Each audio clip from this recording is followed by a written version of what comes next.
ನಮಸ್ತೆ. ಬನ್ನಿ ಸ್ನೇಹಿತರೆ, ಈ ಒಂದು ಹೆಲ್ದಿ ಸ್ನ್ಯಾಕ್ಸ್ನ ಮಾಡೋದು ಹೇಗೆ ಅಂತ ನೋಡ್ಕೊಂಬರೋಣ.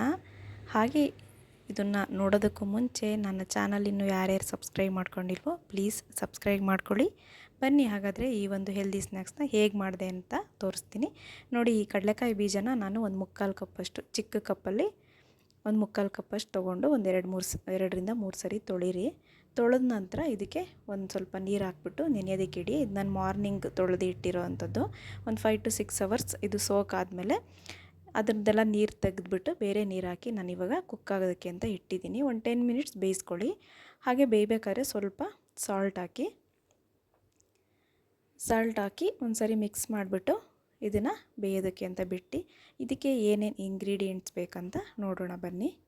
ಇದು ತುಂಬಾ ರುಚಿಯಾಗಿರುತ್ತೆ, ಹಾಗೆ ಹೆಲ್ತ್ಗೂ ಕೂಡ ಒಳ್ಳೆಯದು. ಪ್ರೋಟೀನ್ಸ್, ವಿಟಮಿನ್ಸ್ ಎಲ್ಲ ಇರುತ್ತೆ. ಮಕ್ಕಳಿಗೆ, ದೊಡ್ಡವ್ರಿಗೆ ಎಲ್ರಿಗೂ ತುಂಬಾ ಒಳ್ಳೆಯದು. ನೋಡಿದ್ರಲ್ಲ, ಈಗ ಬನ್ನಿ ನಾನು ಏನೇನು ಇಂಗ್ರೀಡಿಯೆಂಟ್ಸ್ ಬೇಕಂತ ತೋರಿಸ್ತಾ ಇದ್ದೀನಿ. ಟೊಮೆಟೊ ಎಲ್ಲ ಸ್ಮಾಲ್ ಸೈಜ್ದು, ಒಂದು ಟೊಮೆಟೊ, ಒಂದು ಈರುಳ್ಳಿ, ಹಾಗೆ ಸೌತೆಕಾಯಿ, ಸ್ವಲ್ಪ ಕೊತ್ತಂಬರಿ ಸೊಪ್ಪು. ಸೌತೆಕಾಯಿ ನಾನೇನು ಫುಲ್ ಹಾಕ್ತಾಯಿಲ್ಲ, ಒಂದು 3/4 ಭಾಗದಷ್ಟು ಪೀಲ್ ಮಾಡಿ ಸಣ್ಣಗೆ ಕಟ್ ಮಾಡಿ ಹಾಕ್ತಾಯಿದ್ದೀನಿ. ಇದು ನೋಡಿ ಇವಾಗ ಕುಕ್ ಆಗ್ತಾ ಇದೆ. ಅಷ್ಟರಲ್ಲೇ ನಾನು ತೋರಿಸಿದಂಥ ಈರುಳ್ಳಿ, ಟೊಮೆಟೊನೆಲ್ಲ ನಾನು ತೊಳೆದು ಸಣ್ಣಗೆ ಹಚ್ಚಿಟ್ಕೊಂಡು ರೆಡಿ ಮಾಡ್ಕೊಂಡಿದ್ದೀನಿ. ಈಗ ಒಂದು ಬೌಲ್ಗೆ ಇದನ್ನೆಲ್ಲ ಹಾಕಿ ಮಿಕ್ಸ್ ಮಾಡ್ಕೊಳ್ಳೋಣ. ನೋಡಿದ್ರಲ್ಲ, ಕೊತ್ತಂಬರಿ, ಈರುಳ್ಳಿ, ಟೊಮೆಟೊ, ಸೌತೆಕಾಯಿ, ಪೆಪ್ಪರ್ ಪೌಡರ್, ಹಾಗೆ ಸ್ವಲ್ಪ ಸಾಲ್ಟು ಸ್ವಲ್ಪನೇ ಹಾಕಿ, ಯಾಕಂದರೆ ನಾವು ಕಡಲೆಕಾಯಿ ಬೀಜ ಬೇಯಿಸಬೇಕಾದ್ರೆ ಸ್ವಲ್ಪ ಹಾಕಿದ್ದೀವಲ್ವ ಆಲ್ರೆಡಿ, ಹಾಗಾಗಿ ಸ್ವಲ್ಪ ತೆಂಗಿನಕಾಯಿ ತುರಿ ತೊಗೊಂಡಿದ್ದೀನಿ. ಇಷ್ಟೇ ಸಾಕಿದ್ದಕ್ಕೆ. ಸೊ ಇವಾಗ ನೋಡಿ, ಕಂಪ್ಲೀಟಾಗಿ ಒಂದು 10 ಮಿನಿಟ್ಸ್ ಬೆಂದಿದೆ. ಇದರಲ್ಲಿರೋ ಅಂಥ ನೀರನ್ನೆಲ್ಲ ಸ್ವಲ್ಪ ತೆಗೆದುಬಿಟ್ಟು ಇನ್ನೊಂದು ಬೌಲ್ಗೆ ಟ್ರಾನ್ಸ್ಫರ್ ಮಾಡಿಕೊಂಡು ಈಗ ಒಂದೊಂದಾಗಿ ನಾನು ಹೆಚ್ಚಿಟ್ಕೊಂಡಂಥ ತರಕಾರಿನೆಲ್ಲ ಸೇರಿಸ್ಕೊಳ್ತಾ ಇದ್ದೀನಿ. ತುಂಬ ರುಚಿಯಾಗಿರುತ್ತೆ, ಹಾಗೆ ಬೇಗನೆ ರೆಡಿ ಆಗಿಬಿಡುತ್ತೆ. ಇದು ನೀವು ಈವ್ನಿಂಗ್ ಮಾಡ್ಕೊಳ್ಳೋದಾದರೆ ಬೆಳಗ್ಗೆ ನೆನೆಸಿಟ್ಟೋದ್ರೆ ನೀವು ಈವ್ನಿಂಗ್ ಆಫೀಸಿಂದ ಬರೋ ಅಷ್ಟರಲ್ಲಿ, ಮಕ್ಕಳು ಸ್ಕೂಲಿಂದ ಬರೋ ಅಷ್ಟರಲ್ಲಿ ಮಾಡ್ಕೋಬೋದು.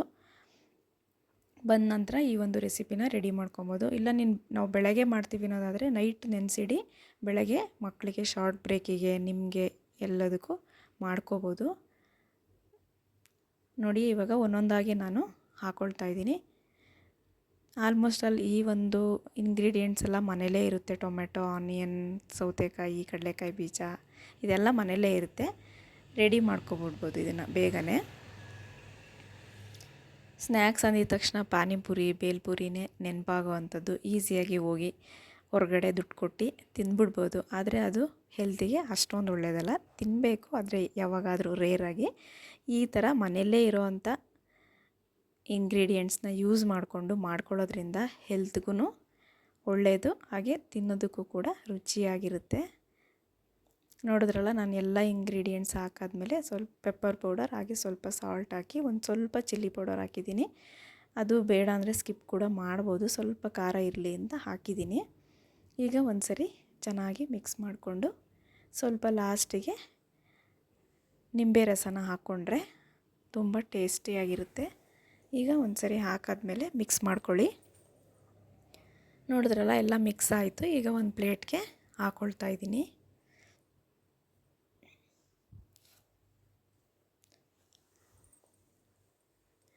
ನೋಡಿದ್ರಲ್ಲ, ಕಡಲೆಕಾಯಿ ಬೀಜದಿಂದ ಮಾಡಿರೋವಂಥ ಸ್ನ್ಯಾಕ್ಸ್ ಎಷ್ಟು ಬೇಗ ರೆಡಿ ಆಯಿತು ಅಂತ. ನೀವು ಕೂಡ ಮನೆಯಲ್ಲಿರೋವಂಥ ಈ ಒಂದು ಎಲ್ಲ ಪದಾರ್ಥಗಳನ್ನ ಯೂಸ್ ಮಾಡಿಕೊಂಡು ಮಾಡ್ಕೋಬೋದು. ಅಷ್ಟೇ ಟೇಸ್ಟು ಕೂಡ ಚೆನ್ನಾಗಿರುತ್ತೆ.